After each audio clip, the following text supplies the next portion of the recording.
And so I made, you know, the big stack where it was brand, and I like brand new money. I don't want any money around me that's not. I'd almost rather have a new one than than an old 20. Now that's kind of dumb, isn't it? But there's something about new money that excites you. You like $100 bills? Oh yeah, I like new money too. Oh, most beautiful thing on earth is a $100 bill. I hadn't seen a woman as good looking as a $100 bill. There's something about a $100 bill that excites you.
Right now, almost all of the money in our economy is created by banks when they make loans.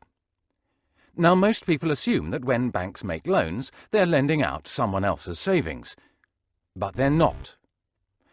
Instead, when somebody takes out a loan, banks create new money electronically by typing numbers into their account. 97% of all the money in our economy is created in this way, as people take out loans from banks. The more loans people take, the more debt there is, and the more money there is.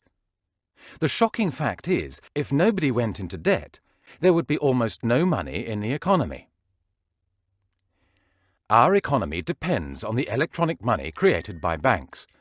But because the money is created when people borrow, someone, somewhere, has to pay interest on every pound created.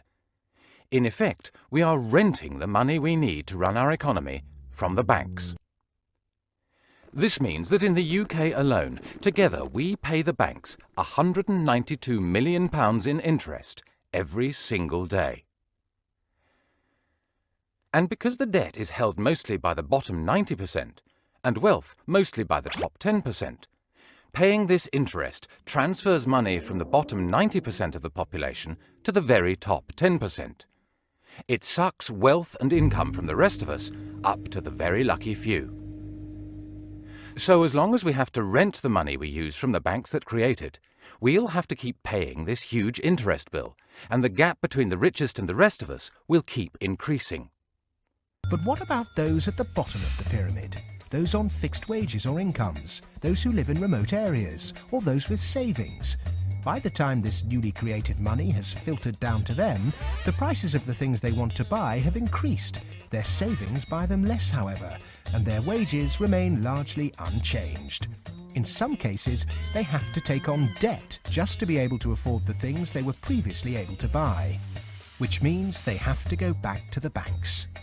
In reality, this process of creating money only redistributes wealth from the bottom to the top of the pyramid, and thus that ever-increasing gulf between rich and poor gets bigger and bigger and bigger.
Schwinn fresh. They are some of the most popular TV preachers in the country. We're family here.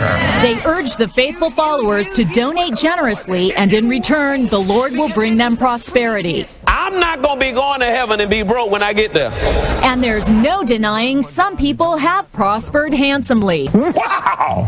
The pastors themselves, they live like rock stars with huge mansions, private jets, and fancy cars. Their lifestyles are so lavish, 6 of them have been investigated by the U.S. Senate, like Paula White, who lives in multi-million-dollar homes in New York City and Tampa, Florida. And Creflo Dollar, he gets around in style, flying in private jets to preach around the country. He owns this mansion in an exclusive Atlanta suburb. Mr. Dollar, how do you Not one of them would agree to an interview about their opulent lifestyle. How do you justify your million-dollar mansions and your jets to all of your donors, sir? Oh, yeah. But when it comes to opulence, few religious leaders compare to Kenneth Copeland. You and I are supposed to always have. To show you his house, we rented this helicopter so you can see his 18,000 square foot mansion valued at over $6 million. He lives in this home outside Fort Worth, Texas. It has beautiful water views and comes complete with a boathouse. But that's not all. Copeland is an avid pilot, and here's his pride and joy, a $20 million Cessna Citation jet. It's the fastest private jet money can buy. He said he needed it to better serve the Lord, and proudly did a flyby for his followers after the church bought it. Shout amen. But it's not just one plane. We found a fleet of planes registered to the church. And you won't catch him waiting in line at the airport because he's got his own, the Kenneth Copeland Airport, located right next to his mansion. I think Copeland is unbelievably greedy. Ole Anthony heads the Trinity Foundation, a religious watchdog group that worked closely with the Senate committee investigating Copeland and other TV preachers. Televangelism alone is at least a $2.5 to $3 billion industry, untaxed, unregulated. That's right. By law, religious groups like Copeland's are exempt from federal taxes, and they don't have to report how they spend their money to anyone. Amen. Copeland's church takes in tens of millions a year through donations and selling books and DVDs to his donors. She sent them a lot of money, a whole lot of money. When Christy Parker's mother died of cancer, she found diaries that showed her mother sent Copeland most of her life savings, hoping her faith and donations would cure her of her terminal disease. What do you think of Kenneth Copeland's lifestyle? TV doesn't do it justice. Their office furniture is probably worth more than most people's houses. It makes you sick. Oh.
first built the dome, I wanted to put some of those little moving bars and give everybody a little card.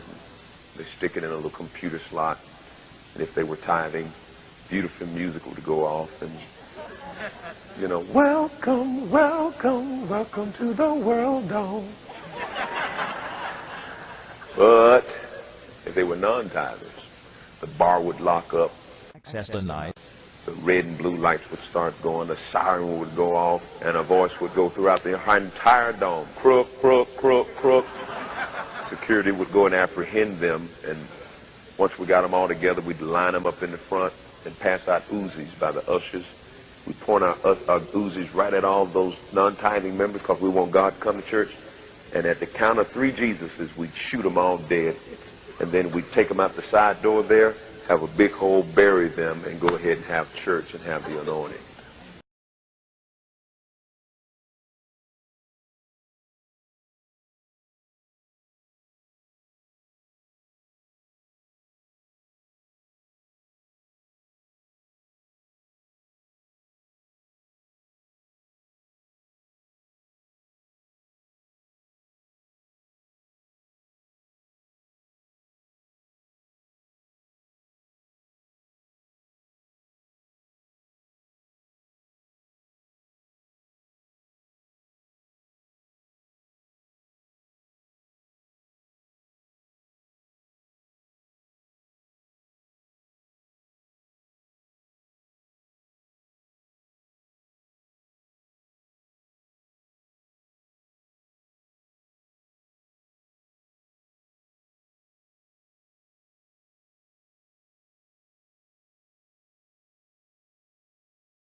There's a chart I saw recently that I can't get out of my head.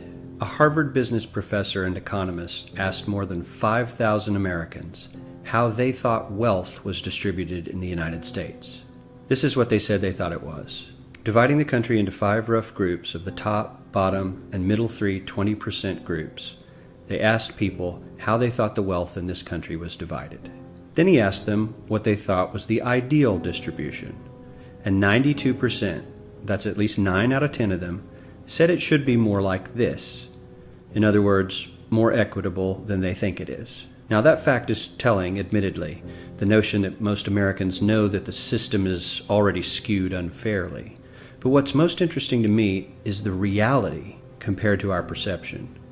The ideal is as far removed from our perception of reality as the actual distribution is from what we think exists in this country. So ignore the ideal for a moment. Here's what we think it is again. And here is the actual distribution. Shockingly skewed. Not only do the bottom 20% and the next 20%, the bottom 40% of Americans barely have any of the wealth. I mean, it's hard to even see them on the chart. But the top 1% has more of the country's wealth than 9 out of 10 Americans believe the entire top 20% should have. Mind-blowing. But let's look at it another way, because I find this chart kind of difficult to wrap my head around. Instead, let's reduce the 311 million Americans to just a representative 100 people. Make it simple. Here they are: teachers, coaches, firefighters, construction workers, engineers, doctors, lawyers, some investment bankers, a CEO, maybe a celebrity or two. Now let's line them up according to their wealth. Poorest people on the left, wealthiest on the right, just a steady row of folks based on their net worth. We'll color code them like we did before based on which 20% quintile they fall into. Now let's reduce the total wealth of the United States, which was roughly $54 trillion in 2009, to this symbolic pile of cash. And let's distribute it among our 100 Americans. Well, here's socialism, all the wealth of the country distributed equally. We all know that won't work. We need to encourage people to work and work hard to achieve that good old American dream and keep our country moving forward. So, here's that ideal we asked everyone about. Something like this curve. This isn't too bad. We've got some incentive, as the wealthiest folks are now about 10 to 20 times better off than the poorest Americans. But hey, even the poor folks aren't actually poor, since the poverty line has stayed almost entirely off the chart. We have a super healthy middle class with a smooth transition into wealth. And yes, Republicans and Democrats alike chose this curve. 9 out of 10 people, 92%, said this was a nice, ideal distribution of America's wealth. But let's move on. This is what people think America's wealth distribution actually looks like. Not as equitable, clearly, but for me, even this still looks pretty great. Yes, the poorest 20 to 30% are starting to suffer quite a lot compared to the ideal, and the middle class is certainly struggling more than they were, while the rich and wealthy are making roughly 100 times that of the poorest Americans, and about 10 times that of the still healthy middle class. Sadly, this isn't even close to the reality. Here is the actual distribution of wealth in America. The poorest Americans don't even register. They're down to pocket change, and the middle class is barely distinguishable from the poor. In fact, even the rich between the top 10 and 20 percentile are worse off. Only the top 10% are better off. And how much better off? So much better off that the top 2 to 5% are actually off the chart at this scale. And the top 1%, this guy, well, his stack of money stretches 10 times higher than we can show. Here's his stack of cash, restacked, all by itself. This is the top 1% we've been hearing so much about. So much green in his pockets that I have to give him a whole new column of his own, because he won't fit on my chart. 1% of America has 40% of all the nation's wealth. The bottom 80%, 8 out of every 10 people, or 80 out of these 100, only has 7% between them. And this has only gotten worse in the last 20 to 30 years. While the richest 1% take home almost a quarter of the national income today, in 1976, they took home only 9%, meaning their share of income has nearly tripled in the last 30 years. The top 1% own half the country's stocks, bonds, and mutual funds. The bottom 50% of Americans own only 0.5% of these investments, which means they aren't investing. They're just scraping by. I'm sure many of these wealthy people have worked very hard for their money. But do you really believe that the CEO is working 380 times harder than his average employee? Not his lowest paid employee, not the janitor, but the average earner in his company. The average worker needs to work more than a month to earn what the CEO makes in 1 hour. We certainly don't have to go all the way to socialism to find something that is fair for hardworking Americans. We don't even have to achieve what most of us consider might be ideal. All we need to do is wake up and realize that the reality in this country is not at all what we think it is.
This is Audrey, who says, my husband and I are in our 80s and have been tithing for many years. We both love the Lord and give willingly, and our tithe is over 10%. I praise him and thank him for our blessings. I declare that this is our time of prosperity, but we never have an extra money after our monthly bills are paid. Our old car just broke down and we had to borrow money to fix it. We both need dental work, but we can't afford it. I constantly have to use our credit card to pay for medical needs. I speak the verse about, quote, give and it will be given to you. We have no unforgiveness in our lives. What could we be doing wrong? Well, why don't you ask God to show you some ways of making money? You know, there are many ways of making money, even at 80 years old. You know, you can get on the telephone and people are hiring. There are all kinds of things you can do. Think of ways, I mean, for example, you may have a bunch of junk lying around in your garage that you can sell on eBay and get some money. But there are many, many ways of making money. And you're looking at the downside of all the bills you've got. And instead of saying, God, now I've been faithful to you, now I claim my blessing, and I ask you to open the windows of heaven and pour me out a blessing. Show me what you're going to do. Show me how I can move into blessing. So just ask him, and he'll give you some concepts. Your mind will open up.